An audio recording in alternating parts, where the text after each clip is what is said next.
Sebelum saya membahas hasil kerja saya, jangan lupa di channelnya subscribe ya. Dan kalau kalian suka bisa kalian like, download videonya, ataupun kalian share.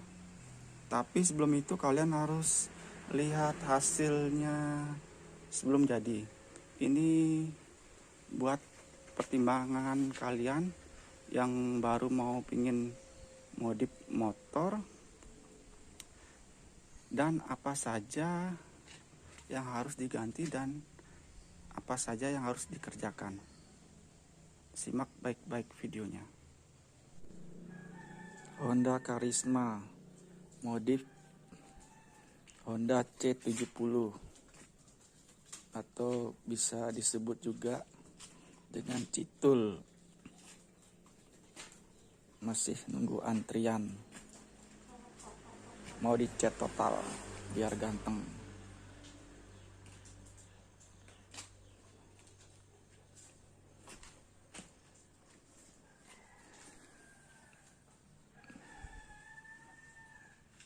Kalian mau tahu hasilnya seperti apa? Ikuti terus perkembangannya.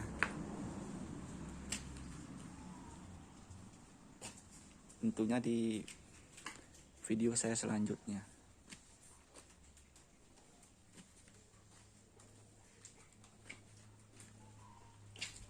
Sekian dan terima kasih. Cerita sedikit tentang motor ini.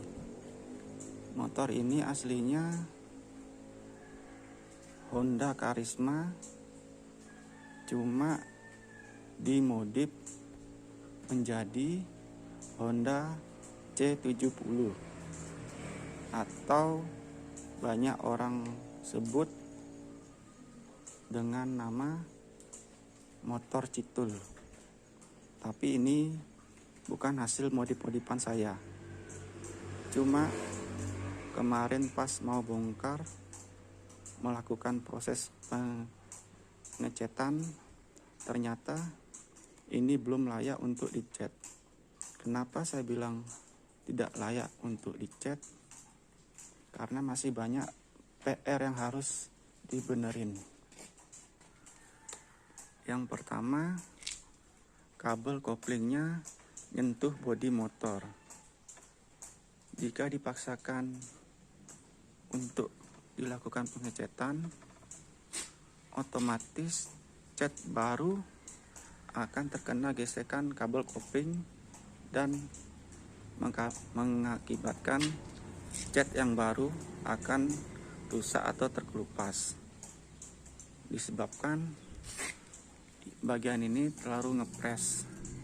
Jadi besok ini bakalan dirubah lagi biar kabel bodi maksudnya kabel kopling tidak terlalu ngepres dan nyentuh bodi motor. Itu kelemahan yang pertama. Yang kedua, ini tidak ngepres, kanan kiri sama renggang.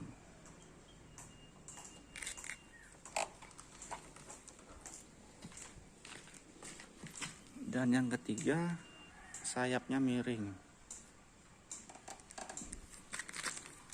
Dan yang keempat,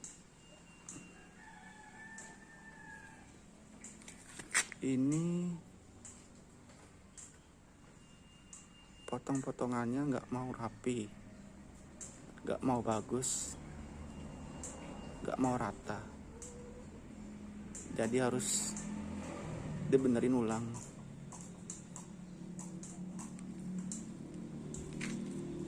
Sama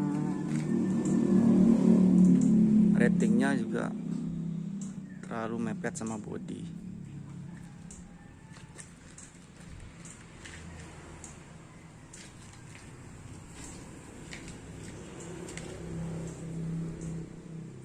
Ini juga terlalu ke bawah, kurang ke atas.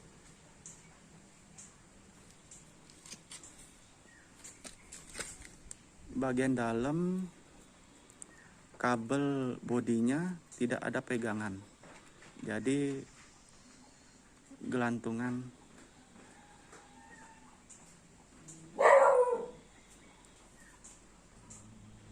Ini harus dibuatkan pegangan kabel bodi biar kabel bodi tidak putus mengenai putaran ban.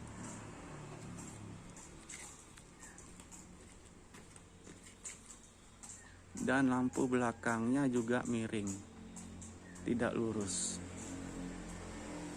Dan yang terakhir, ini joknya kemarin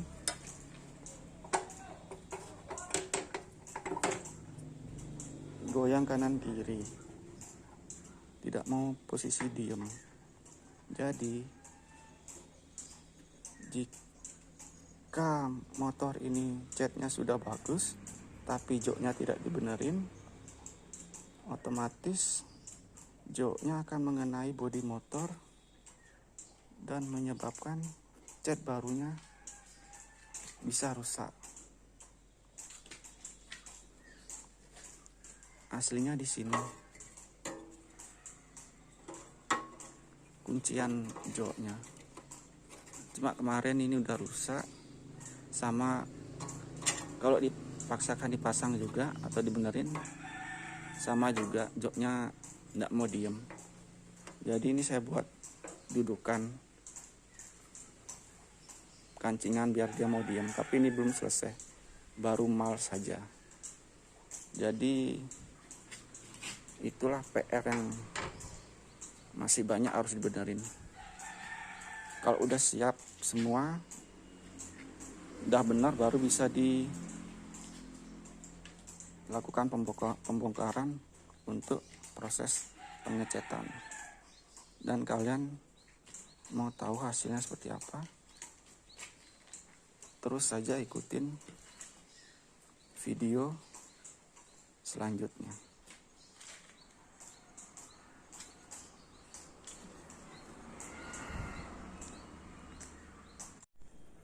Ini ada yang kelupaan, sama kepalanya ke lampu tidak mau press.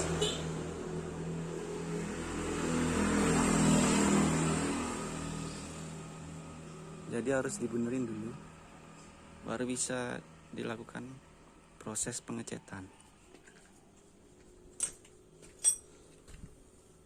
Dan ini kabel bodinya sembraut, jadi dia nyentuh bodi menyebabkan konslet, dan sekringnya sering putus sama nggak isi box aki. Jadi akinya di dalam tuh gerak-gerak, jadi dia nyentuh bodi juga menyebabkan konslet, dan sering sekringnya juga putus. Jadi harus kabel bodinya satu set diatur ulang, ditata ulang, dan dibuatin box aki. Sekian dulu dan terima kasih. Nah, jadi saya coba jelaskan dari kepalanya dulu. Ini kan masih bawaan asli bengkel sebelumnya yang ngerjain. Jadi kalau saya itu kabel gasnya nih ya, itu saya taruh di bagian atas nih, lewat sini, ini saya bor, terus turun langsung ke bawah. Jadi posisinya itu tidak terkena bagian kepalanya ya, bisa menyebabkan lecet. Ini sengaja saya tidak ganti karena kalau diganti nanti biayanya mau bengkak. Ini udah banyak keluar uang soalnya. Kemarin kan nih selangnya kan tidak beraturan arahnya dan sangat jelek posisinya. Sudah saya tambahin pegangan, jadi aman, tidak terkena sayap belakang, dan dia posisinya nggak lari kemana-mana. Nah, di bagian kepala atas juga aman. Kabel bodinya sudah saya benerin juga, dan posisi ini juga sudah saya benarkan, sudah saya rapikan, jadi aman. Sama ini kemarin kan agak renggang, banyak yang pecah-pecah, sekarang sudah rapat.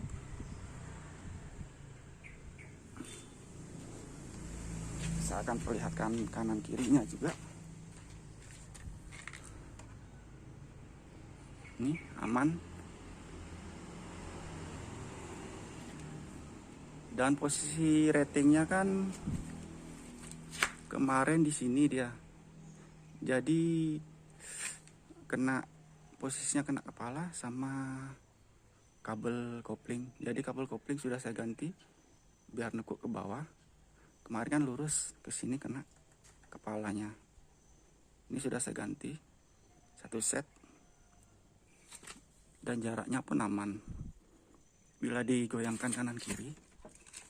Nah, dia tidak akan terkena gesekan. Pokoknya jaraknya aman.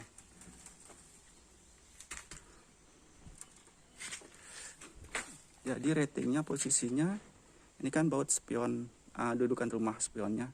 Jadi saya pakai baut untuk pemegang ratingnya.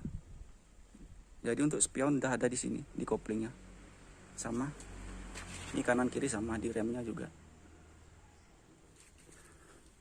Ini ratingnya, mudah-mudahan kelihatan jelas bagi kalian ya. Sama, aman posisinya.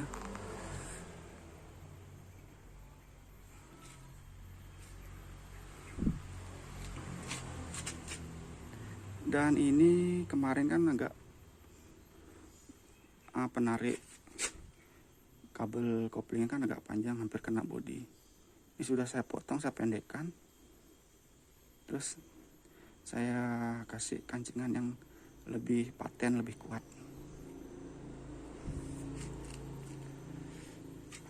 Ini saya tunjukkan,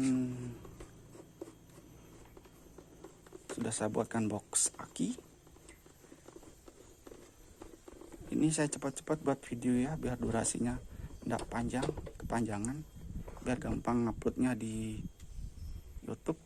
Nah, jadi posisi bel sebelumnya kan di sebelah kiri, sama plaster ratingnya sebelah kiri, gabung sama CDI. Sekarang udah saya pisahkan di sini semua posisinya.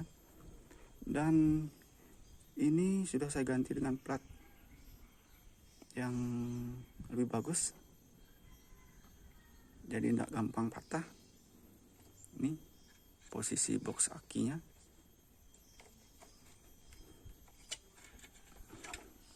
Nah, lebih rapi dari sebelumnya dan tidak akan gerak-gerak, aman, tidak akan konslet juga bila terkena guncangan karena sudah ada wadah akinya.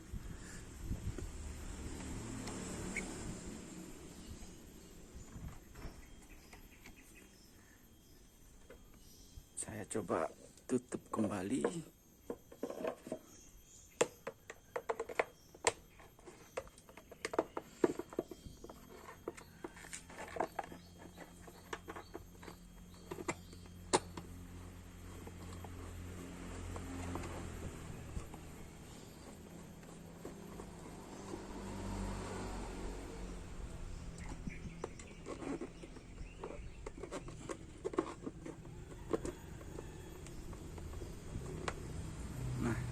Ini kan kemarin bolong, sudah saya benerin juga.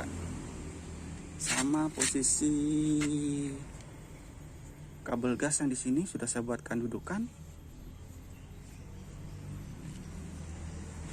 Dan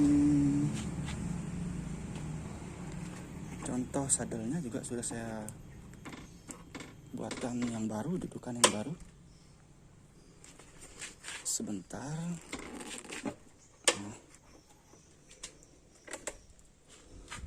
Nah, jadi posisinya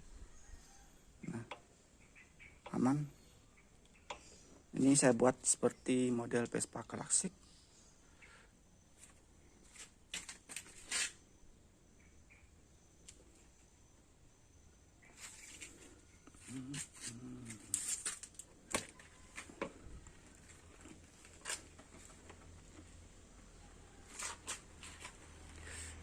Ini mulus ya, yang kemarin agak sebelum jadi agak nggak karuan. Nah,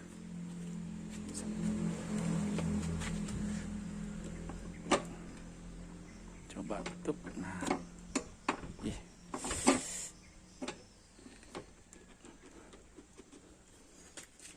jadi posisi aman, nggak gerak-gerak, nggak kayak kemarin goyang hilun, goyangnya kencang. Dan lampu belakang pun sudah lurus.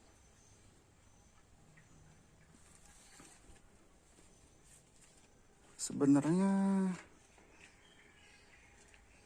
yang saya bisa bahas dan saya bisa perlihatkan cuma segitu, tapi sebenarnya banyak sih. Nanti kalau sempat saya pilih-pilih dulu,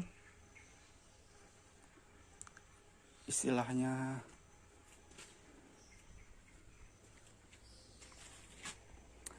saya belum edit biar durasinya tidak panjang. Ini saya perlihatkan hasilnya, dan hasilnya yang lebih jelas lagi itu kalau bisa di video ini saya taruh, kalau nggak bisa tunggu di video selanjutnya ya. Jadi kalian ikutin dulu videonya, istilahnya kalian subscribe, nanti kan kalian bisa tahu perkembangannya. Bagi yang ingin benar-benar tahu atau ingin belajar,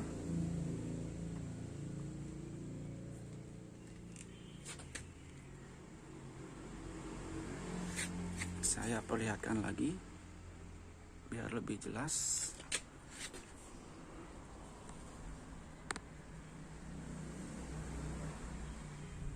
Jadi ini saya di luar ruangan ya, terkena sinar matahari, jadi kameranya nggak bisa saya lihat terlalu jelas atau gimana. Saya sendiri ngelihatnya di kamera nggak terlalu jelas, saya coba ambil gambarnya.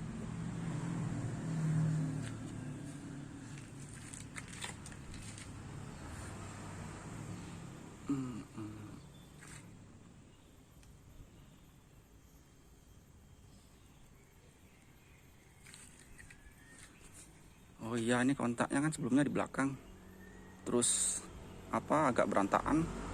Ini saya pindahkan ke depan, lebih simpel, lebih praktis. Jadi kalau pas posisi kita duduk di motornya, kita buka kuncinya di on off-nya di depan, jadi gampang enggak tangan kita ke belakang.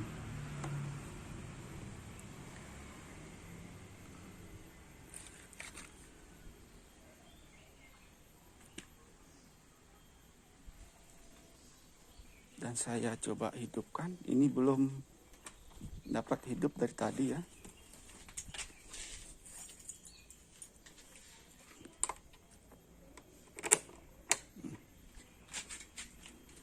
Untuk penjelasan speedometer digitalnya sudah saya buat,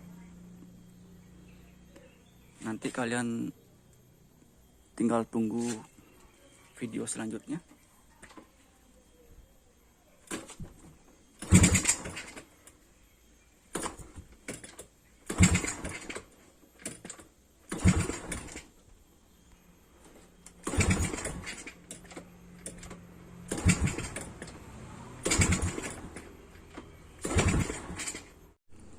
Saya cobakan nyalakan lagi.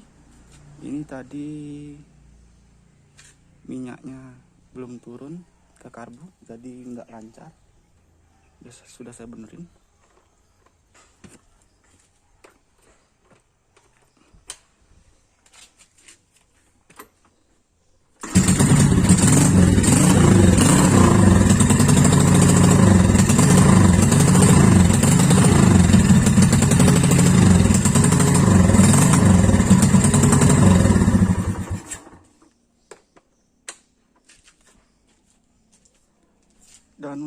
bagian kepala kemarin kan agak miring, ada yang turun ke bawah, ada yang naik ke atas. Sekarang udah posisi normal dan hampir semuanya normal.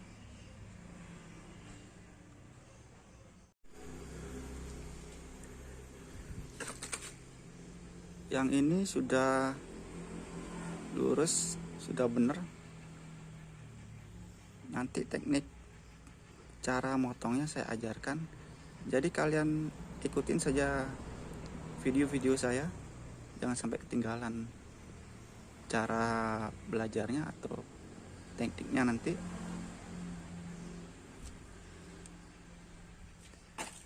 Soal jok, ini aslinya joknya kan dari saya, yang jok duluannya kan hancur. Ini sebenarnya jok bekas tapi masih bagus, bekasnya Scoopy saya. Cuma maunya saya bawa ke tukang jok dan ini dijahit, mau dijahit, maksudnya biar posisinya bagus, enggak seperti ini berantakan. Ini takutnya nanti biaya lagi keluar semakin banyak, jadi saya biarkan begini saja, biar urusannya orangnya nanti yang ngerjain. Yang penting posisi sudah aman, tidak bergerak dan bisa didudukin maksudnya. Sama ini kan kanan kiri saya kasih list body biar enggak baret terkena gesekan ini tutupnya sama bodi motornya. Ini contoh rakit-rakitan saya ya, salah satu contohnya. Sama bagian ini dalamnya saya kasih ring biar ini tidak langsung bersentuhan sama bodi motornya. Jadi kalau ini langsung bersentuhan sama bodi motornya kan ini tajam nih. Pada waktu melakukan pengencangannya ini bisa bersentuh sama ini, jadinya bisa baret atau rusak.